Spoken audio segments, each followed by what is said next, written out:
अस्सलामुअलैकुम दोस्तों और साथियों, उम्मीद है आप लोग खैरियत से होंगे।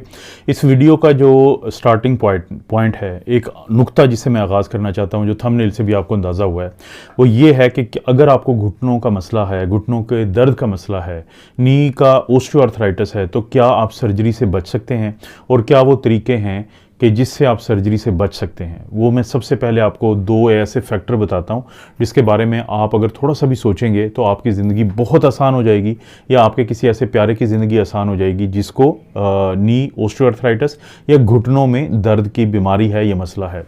देखिए दोस्तों, दो चीज़ों के ऊपर नज़र रखना ज़रूरी है।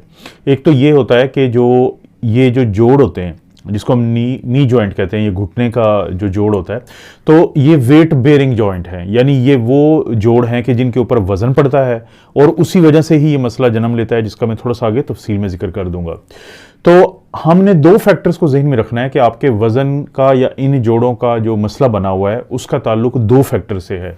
एक तो ये है कि आपका वज़न ज़्यादा है, और दूसरा ये कि आपके जो इस जोड़ के इर्द गिर्द के मसल्स हैं, पट्टे हैं, वो ज़रा कमज़ोर हैं, उनको स्ट्रॉन्ग करने की, उनको मजबूत बनाने की ज़रूरत है। अब मसला कहाँ पे आता है?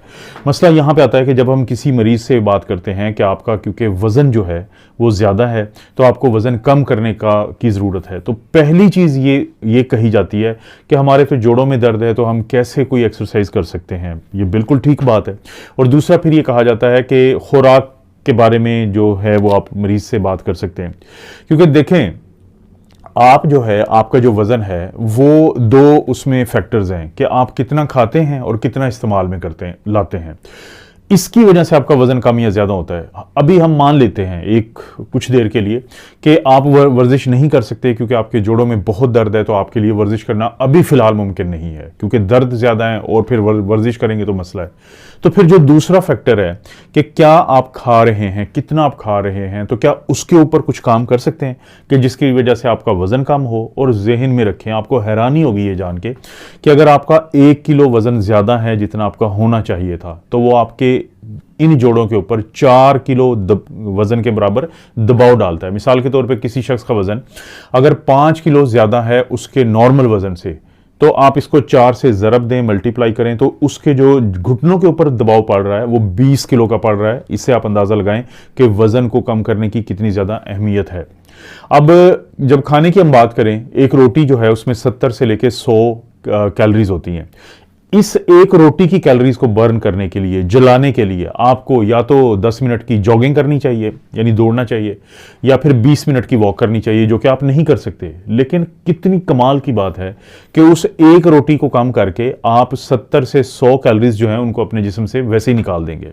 मिसाल देता हूँ, कुछ अर्सा पहले मैंने आपको इन अंकल की ये जो तस्वीर अब आप देख रहे हैं, तो मैंने बताया था कि इनकी तोंद बाहर निकली हुई है।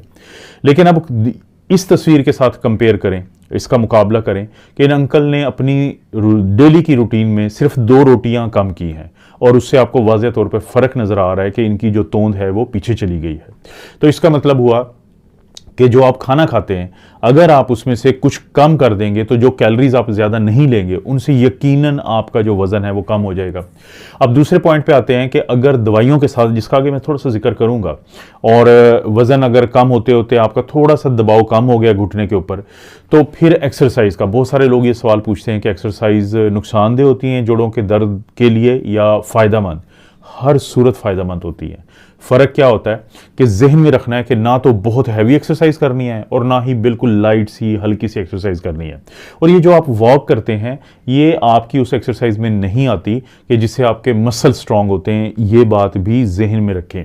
कोशिश करें कि स्विमिंग या साइकिलिंग, यानी जो साइकिल चलानी होती है, या अगर आपके पास मौका है तैराकी का, तो इस तरह की या कोई लाइट सी जो एक्सरसाइज है उसको आप शुरू करें, और उसको फिर आहिस्ता आहिस्ता अपनी आदत ऐसे बना लें कि 3 से 4 महीने लगते हैं कि जिसमें आपके ये जो इर्द गिर्द के मसल्स होते हैं ये इतने स्ट्रांग हो जाते हैं कि फिर आपको बहुत फ़र्क मिलता है, और आपके जो ये दबाव था आपके जोड़ों के ऊपर वो बड़ा कम हो जाता है, तो जिससे आपको फ़ायदा होगा।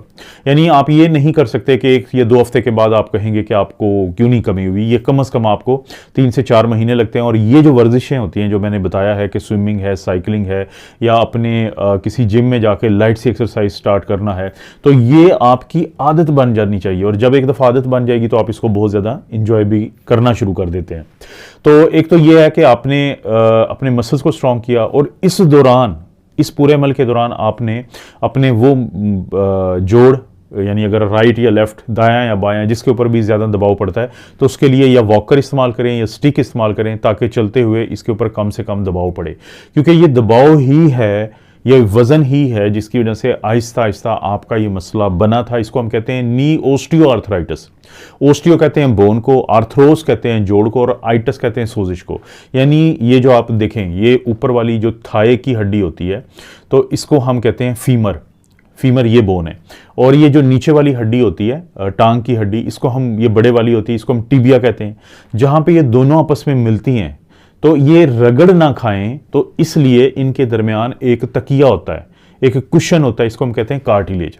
अब आप इस एक्सरे पे गौर करें, इस एक्सरे में आपको ये फीमर नज़र आ रही है, ये नीचे टिबिया नज़र आ रही है, लेकिन इन दोनों के दरमियान जो जोड़ है वहाँ पे आपको खाली जगह नज़र आ रही है, हवा नज़र आ रही है, क्योंकि यहाँ पे कुशन मौजूद है।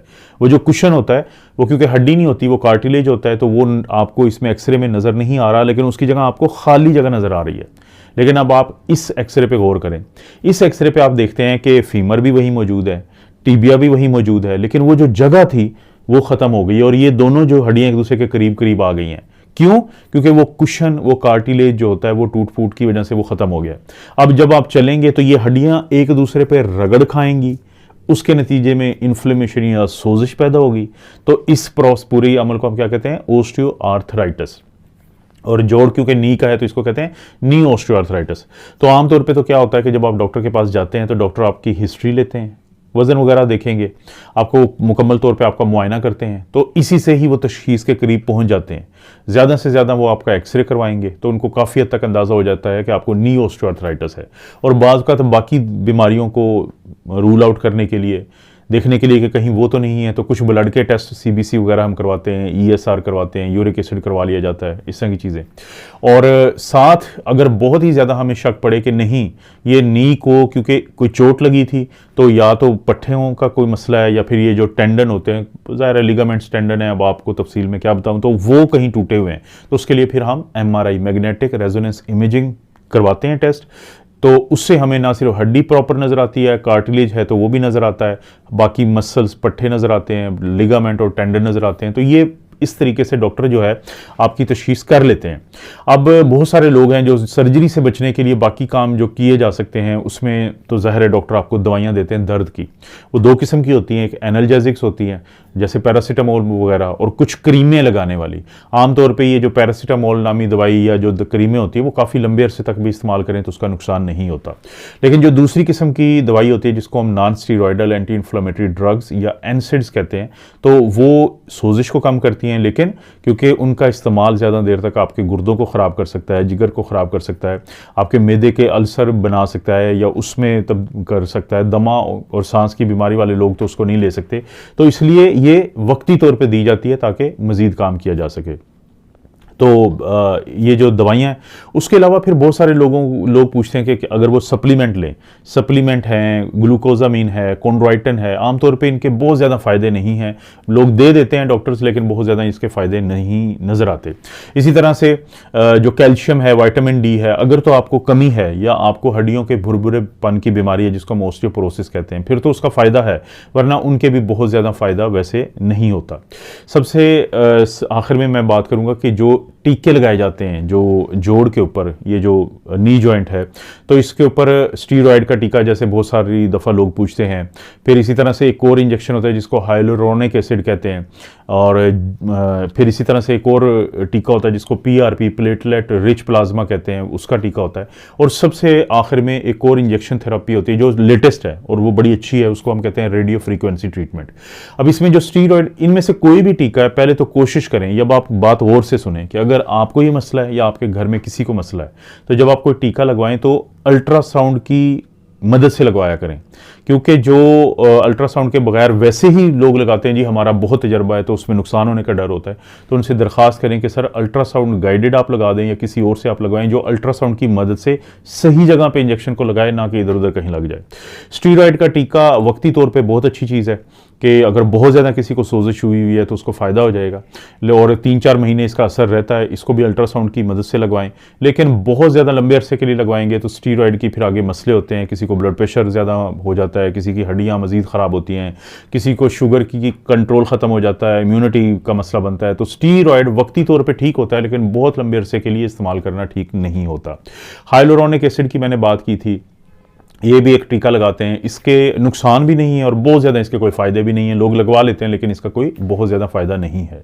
उसके बाद है PRP का इंजेक्शन, प्लेटलेट रिच प्लाज्मा, कि मरीज़ का ब्लड लिया जाता है, खून लिया जाता है थोड़ा सा, उसको एक मशीन से गुजार के तो उसकी प्लेटलेट्स को बढ़ावा दिया जाता है। उसके अंदर अब ना सिर्फ ये कि प्लेटलेट्स होते हैं बल्कि ग्रोथ फैक्टर भी होते हैं, तो इनको भी एक टीके की मदद से अल्ट्रासाउंड की मदद के साथ लगाया जाता है। इसके नुकसान ज़्यादा नहीं हैं लेकिन अगर बीमारी के आगाज़ में, यानी अभी जो ऑस्टियोआर्थराइटिस है नी की, अगर बहुत ज़्यादा नहीं हुई है तो उस वक्त रिजल्ट बहुत अच्छा आता है, लेकिन अगर लेट लगाएं तो बहुत ज़्यादा रिजल्ट अच्छा नहीं आता। हाँ, इसके नुकसान को ख़ास नहीं है। अब सबसे आखिर में हम बात करते हैं रेडियो फ्रीक्वेंसी ट्रीटमेंट। अब रेडियो फ्रीक्वेंसी ट्रीटमेंट का बिल्कुल सादा सा आप असूल समझे, आपके जो जोड़ का दर्द है वो आपके दिमाग में मैसेज जाता है, पैगाम जाता है, आसाब लेके जाते हैं तो आप दर्द को महसूस करते हैं। अगर वो आसाब जो आपके जोड़ों से दर्द को दिमाग तक पैगाम लेके जाते हैं उनको वहाँ पे सुन कर दिया जाए, उनको वहाँ पे रोक दिया जाए, तो फिर 6 महीने 1 साल के लिए ये जो इलाज है आपको दर्द से निजात दे देता है और साल के बाद आप दोबारा करवा सकते हैं। इसमें भी मखसूस किस्म का रेडियो फ्रीक्वेंसी का इंजेक्शन डाल के, यानी वो ट्रीटमेंट किया जाता है लेकिन अल्ट्रासाउंड की मदद से किया जाता है ताकि आपको या एक्सरे की मदद से किया जाता है ताकि आपको ये सही जगह पे मखसूस किस्म के पॉइंट होते हैं जहाँ पे वो आसाब मौजूद होते हैं ताकि उन तक ये पहुँचाया जाए ताकि इधर उधर ये ना लग जाए। लेकिन साल तक का आपको थोड़ा सा टाइम मिल जाता है, उस दौरान आप अपना वज़न कम कर सकते हैं, अपने जो पट्ठों के इर्द गिर्द के मसल्स हैं, जो जोड़ के इर्द गिर्द के पट्ठे हैं, मसल्स हैं, उनको आप स्ट्रॉन्ग कर सकते हैं। अगर आपको खुराक में मसला बन रहा है तो डाइटिशियन से बात करें, न्यूट्रिशन की डॉक्टर होती हैं, ख़वातीन ज़्यादा हैं पाकिस्तान में, खैर बहुत अच्छा काम करती हैं वो, उनसे रब्ता करें, वो आपको चार्ट बना के देंगी, उनसे फॉलो अप ज़रूर रखें। लोग एक दफ़ा जाते हैं फिर तंग आके छोड़ देते हैं, नहीं, आपने 3 से 4 दफ़ा ज़रूर किसी के पास जाना है, तभी जाके फैसला होगा कि आपको वो काम कर रहा है या नहीं जो उन्होंने चार्ट बना के दिया है। इसी तरह से कोशिश करें कि जो फिजियोथेरेपिस्ट होते हैं या जो हड्डियों के डॉक्टर होते हैं या जोड़ों के डॉक्टर जिसको हम रूमेटोलॉजिस्ट कहते हैं, तो उनके साथ कुछ लोग काम करते हैं फिजियोथेरेपिस्ट, तो वो आपकी फिजिकल थेरेपी करवाएंगे, आपके इन मसल्स की जो जोड़ हैं इनकी मखसूस किस्म की आपको वर्जिशें बताएंगे जिनसे की वजह से मसल जब स्ट्रॉन्ग हो जाएंगे तो इससे भी आपको सर्जरी से बचने का एक मौका मिल जाएगा। तो नी ऑस्टियोआर्थराइटिस बहुत ज़्यादा पाकिस्तान में मसला है। उसकी वजह क्या है कि 99% पाकिस्तान के जो खाने हैं मार्केट्स में वो आपको बीमारियों को दावत देने वाले खाने हैं, इसलिए ये मोटापा और मोटापे की वजह से फिर ये जो ऑस्टियोआर्थराइटिस, लेकिन जाहिर है कि ये फैमिलीज़ के अंदर भी होता है, वज़न बढ़ने से भी होता है, बढ़ती हुई उम्र के साथ भी होता है, कोई चोट लग जाए तो ये फिर भी होता है, ये रिस्क फैक्टर हैं इसके। लेकिन कोशिश करें कि इसके बारे में मालूमात ज़रूर हासिल करें, इस वीडियो को देखें और दोस्तों रिश्तेदार से ज़रूर शेयर करें, उनको फ़ायदा होगा क्योंकि नीचे शेयर का ऑप्शन भी मिला हुआ है। आप अपना और अपनी फैमिली का ख्याल रखें। अल्लाह ताला आपको और आपकी फैमिली को हर किस्म की बुराई, बीमारी और आजमाइश से महफूज रखें।